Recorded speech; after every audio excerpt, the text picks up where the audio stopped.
of my island developing state, and yet in truth, I speak for the many small island nations, large ocean states, that know too well the high cost of inaction.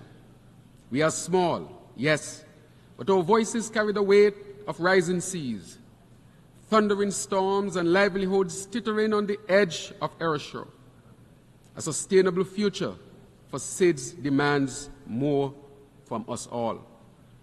Let us begin by paying tribute to His Excellency Dennis Francis, whose leadership and presidency of the 78th session demonstrated the fierce determination of the Caribbean.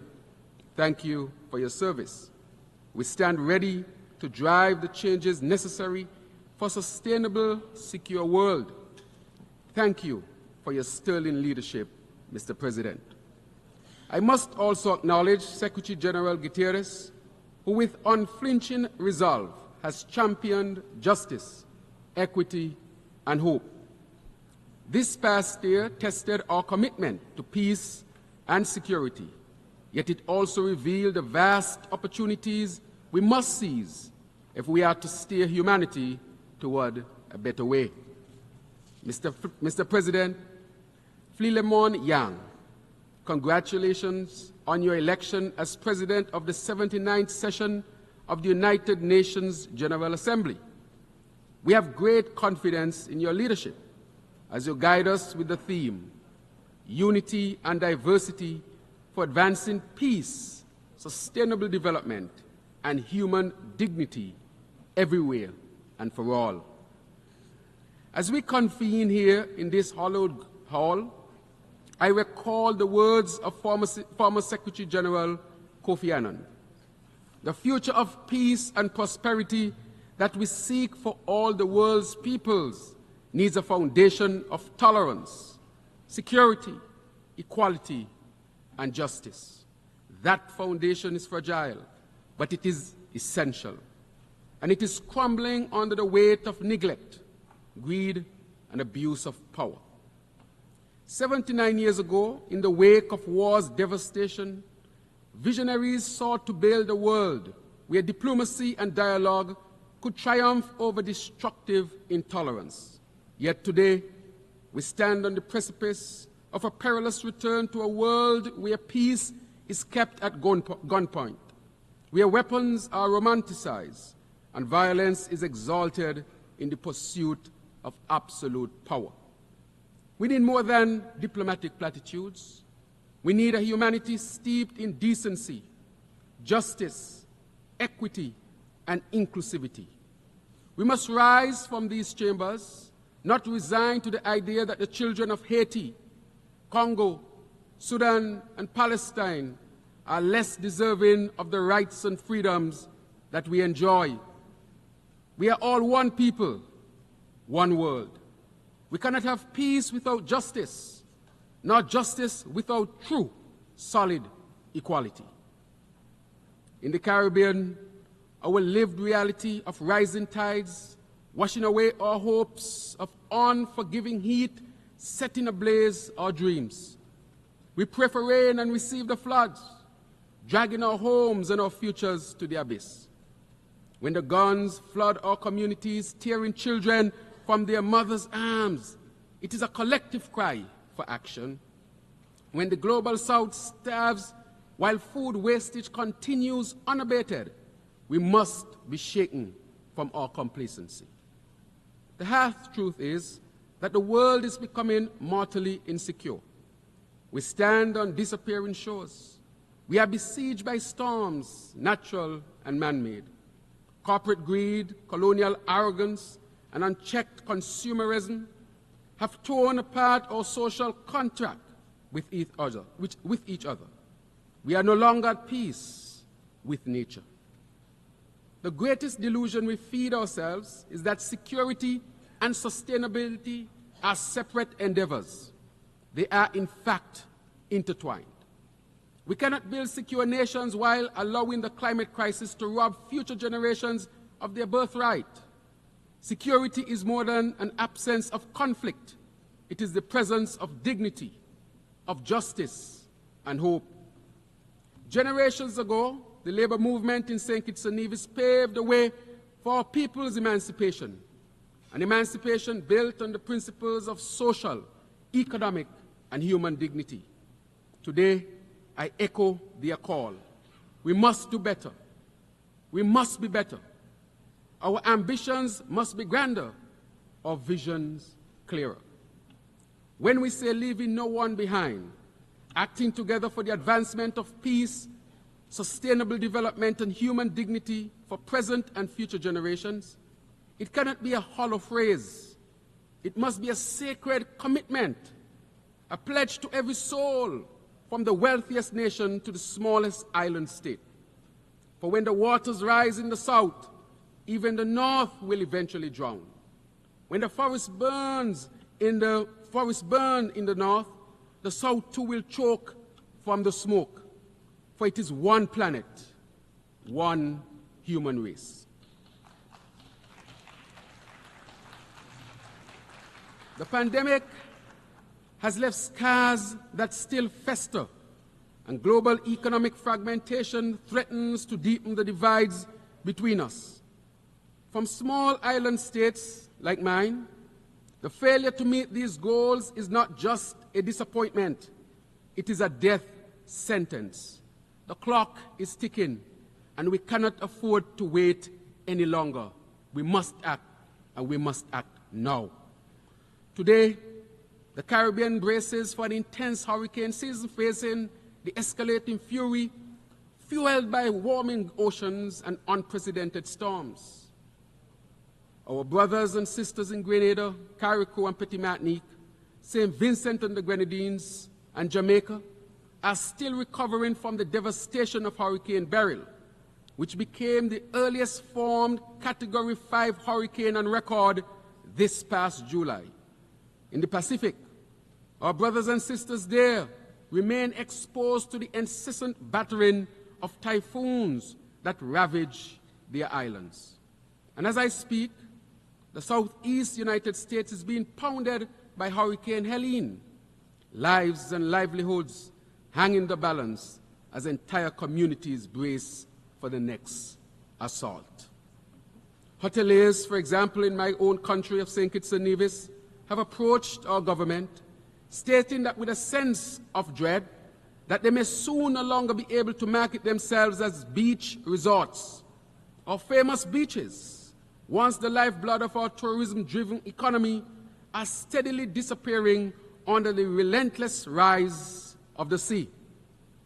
The sands that once beckoned visitors from across the globe are now receding, swallowed by seas which continue to rise. The loss will be irreversible if we do not act, and if we do not act now. The Sustainable Development Goals were meant to shield us from such devastation, offering a progressive agenda to build resilience and safeguard all our citizens. Yet despite their promise, according to the UN's 2024 SDGs report, only 17% of the targets are on track. Nearly half are showing minimal or moderate progress, and over 1/3 have stalled or even regressed. The clock is ticking, and we must do more than observe its passage. We must act before these realities become permanent fixtures in our collective future. In May 2025, the government of Saint Kitts and Nevis will proudly co-host the Global Sustainable Island Summit with Island Innovation, a pivotal event dedicated to advancing sustainable development on islands across the globe, titled Sustainable Future for Island Communities. This summit will build on the momentum of SIDS 4 conference held in 2024, tackling the pressing challenges island nations face. This summit will call to action, a space where we share practical solutions and partnerships that ripple far beyond our shores. Our islands are sentinels of climate change and the proving ground for sustainable development.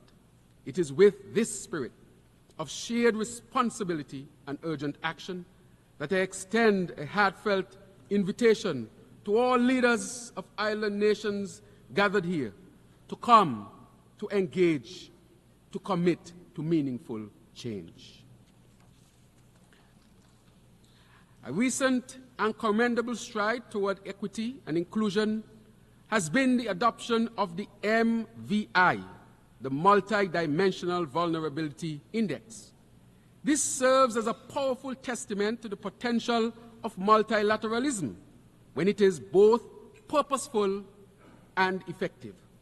Saint Kitts and Nevis stands with the Caribbean community and the Alliance of Small Island States in welcoming Resolution 78/322, while urging this esteemed body to rally the necessary political will and resources to drive its implementation across international financial institutions and multilateral development banks.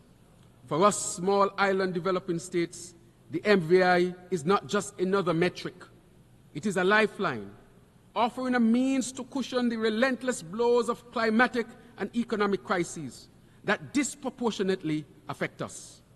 Its full implementation will demonstrate to the world that the United Nations, and by extension the global system, remains committed to uplifting those most vulnerable. It will restore trust in a system that must not only recognize vulnerability, but actively work to address it.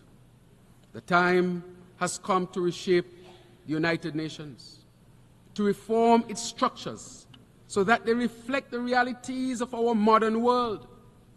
Too many voices remain unheard. Too many nations marginalized. The UN Security Council must include representations from the regions most vulnerable to the threats of our time. Regions such as Latin America, the Caribbean, and Africa.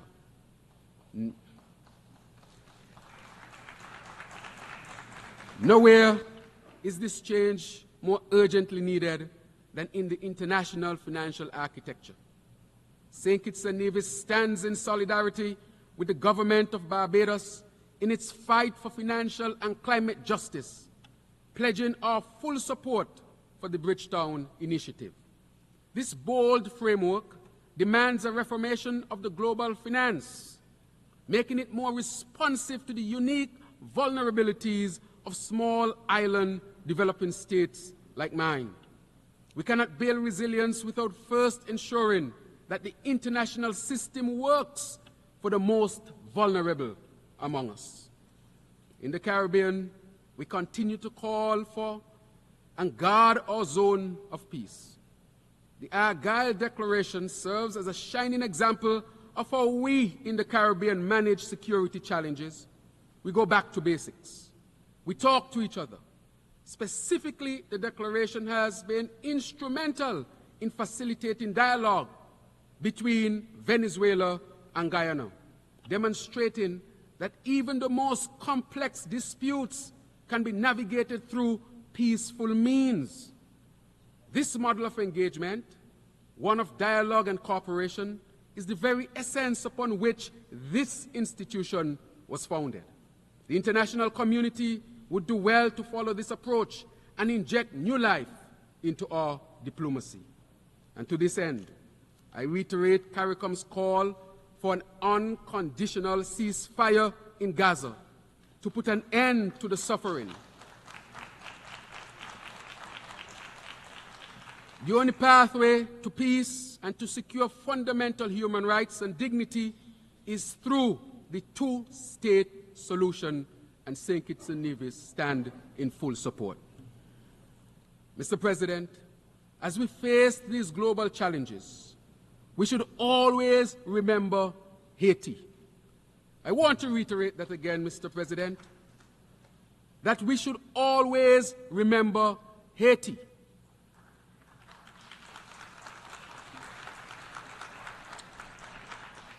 Haiti, the beacon of resilience and courage, stands at the crossroads of its next chapter.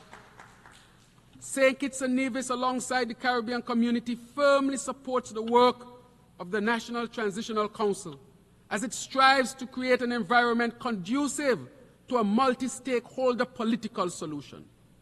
Haiti was there for the downtrodden of the world, lighting the path toward freedom for many. And now the world must be there for Haiti, not because it is a place of sorrow, but because it remains a symbol of human endurance and defiance against injustice. With the establishment of the Multinational Security Support Mission, the Caribbean community seeks to usher in a new day for Haiti's families.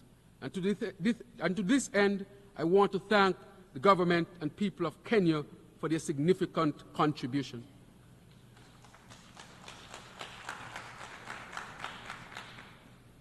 And of course, we want to usher in a new day for Haiti's families, a day where schools become places of learning, hospitals are places of healing, and markets are not arsenals for gangs, but havens for community and prosperity.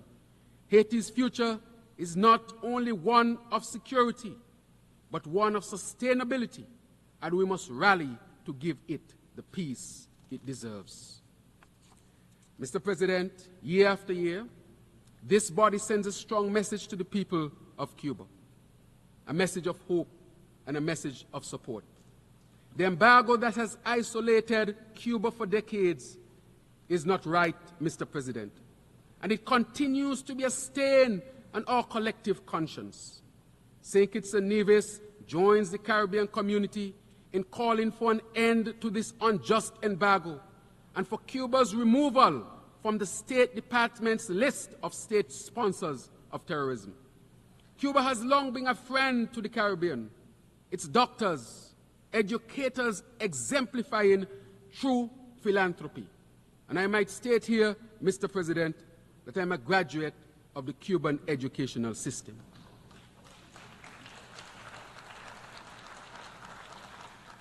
Instead of denigrating the island, we should elevate and learn from its sustainable solutions that have empowered their people and in turn the region. A stronger, more sustainable Cuba enhances the security and sustainability of the Caribbean.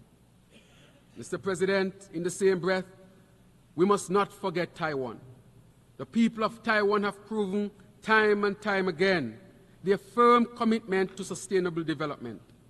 The theme of this assembly, leaving no one behind, compels us to ensure Taiwan's inclusion in the work of the United Nations system, particularly in the World Health Organization and the International Civil Aviation Organization. Taiwan's leadership in innovation and technology is not just an asset, it's a necessity for the global community to meet the challenges of tomorrow. The United Nations must extend its vision to include Taiwan, a nation whose exclusion undermines the very principles we stand for: peace, sustainable development, and human dignity. Mr. President, esteemed colleagues, citizens of Saint Kitts and Nevis, citizens of the world, Saint Kitts and Nevis is not seeking for pity. Saint Kitts and Nevis is not seeking for anyone to feel sorry for us. We are small, but as we say in our country, we are Talawa. Saint Kitts and Nevis is seeking for partnerships. We are on a transformative journey to become a sustainable island state, guided by 7 pillars, which are water security, energy transition, food security, sustainable industry, sustainable settlements, circular economy, and social protection. We are taking bold and tangible actions by building renewable energy desalination plants for reliable 24/7 water supply, aggressively advancing geothermal energy on our sister Isle of Nevis with the goal of a unified sustainable energy grid for both islands, Saint Kitts and Nevis, and extending it to the rest of the Caribbean, constructing our first modern climate-smart hospital, building climate-smart, affordable housing solutions, ensuring that our people have safe, sustainable places to live and to call home, finalizing one of the Caribbean's largest solar plus storage projects. We are on track, Mr. President, to meet CARICOM's 25 by 25 agenda, reducing our food imports and bolstering local food production. We created, for example, a children's medical fund to ensure that disadvantaged families can access vital medical care for their children.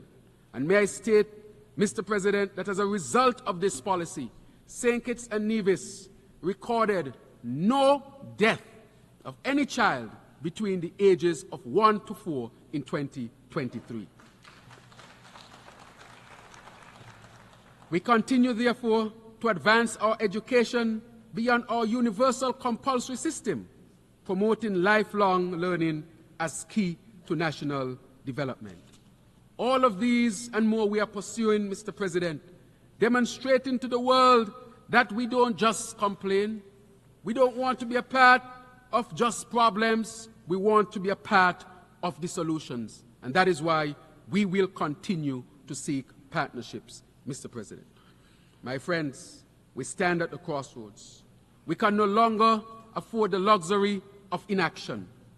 We must meet the moment with the courage it demands. We must reject business as usual and embrace a new path forward, one that values people over profit, one that prioritizes the planet over power.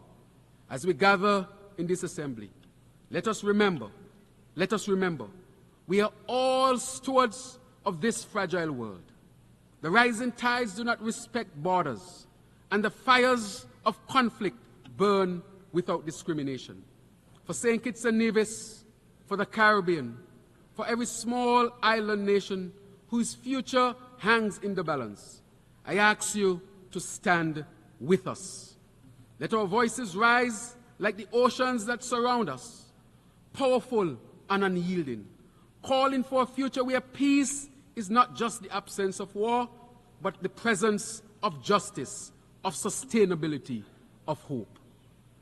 Mr. President, citizens of the world, leaders, all who are present, together, let us seize this moment and shape the future.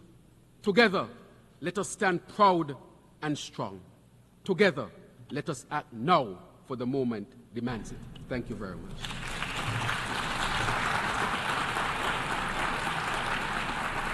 On behalf of the Assembly, I wish to thank the Prime Minister and Minister for Finance, National Security, Immigration, Health and Social Security of Saint Kitts and Nevis.